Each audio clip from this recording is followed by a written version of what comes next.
Okay, hopefully this works. I've tried recording several fucking versions of this and it just doesn't work. It doesn't work ever. So hopefully this works out. It says it's recording, so um, hopefully it keeps doing that. It's recording. Fantastic. Okay. So, I recently,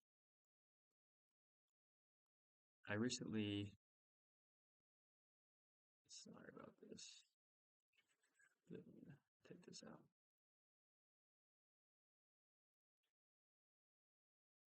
So I recently got back into cryptocurrency. I was off the bandwagon for a minute. Um, I was trying to start my own startup. I was trying to start my own small business with cryptocurrency, specifically Cardano and Midnight. And it was going pretty well. I just took a small little break from it and it kind of evolved into a longer break and I didn't get back into it for a while. But now I want to get back into it. I feel like I have to you know, get something out of my life and my day to day. And if I don't do that, I feel fucking horrible about myself for some reason. Um, so I want to get back into it. I think it's time.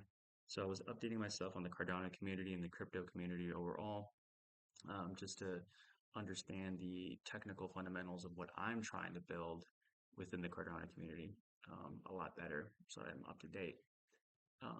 And in doing so, I came across a proposal that was recently made whether to fund the Cardano Summit event and or the Token 2049 event.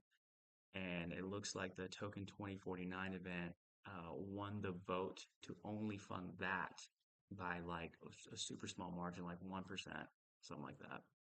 And I was looking at both sides of the argument, you know, the side that wanted to fund both events was basically arguing, if I understand correctly, that exposure and um, exposure to and onboarding other investors and developers is extremely important, and having both events are having to spend money on both events is important to doing that. And if we don't do that, it kind of looks weak to the rest of the industry as to how we're doing as a chain and as opposed to the broader market, and it looks weaker if we don't fund both of those things. And the other side was saying that we need to be we need to be on a budget. Times are hard. The token isn't doing very well price wise, and I mean, what isn't doing very well price wise? And I mean, look at the market as a whole, look at the macro economics of it all, look at the economy. Retail is nowhere to be seen. So, what token is doing right? What token is doing good, in my opinion, right now?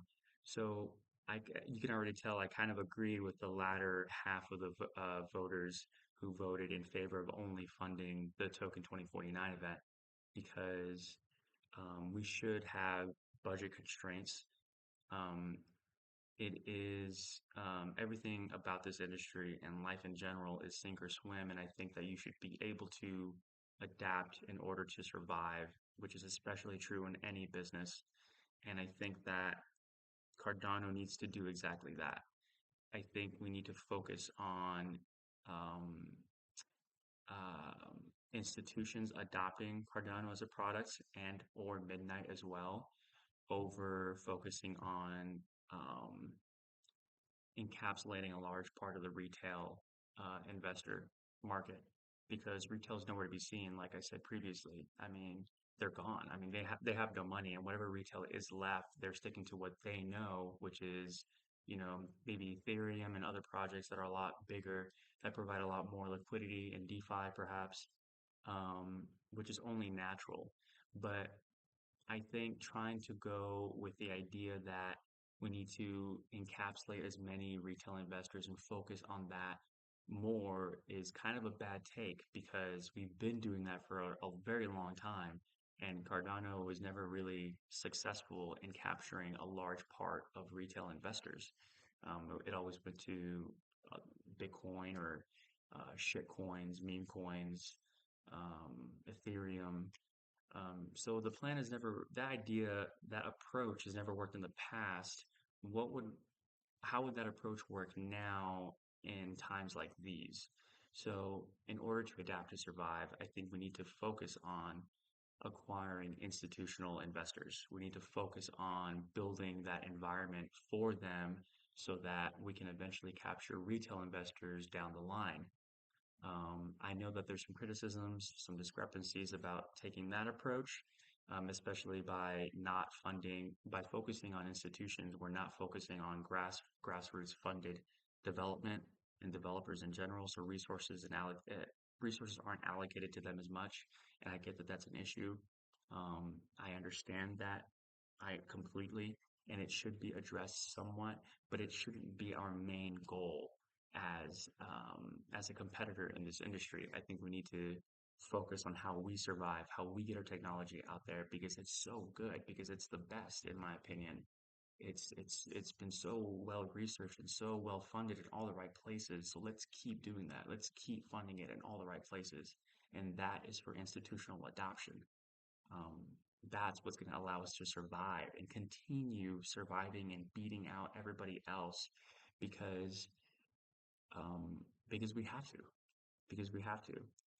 I'm building a startup on this technology in Cardano and Midnight, and I want others to do the same. I want better business morals, better business values. I want better business, faster transactions. I want business to be better in general. I want banking to be better in general. I want um, I want retail and I want consumers to have more avenues of capital generation. And I think crypto can do that. And I think Cardano can play a large part in that. And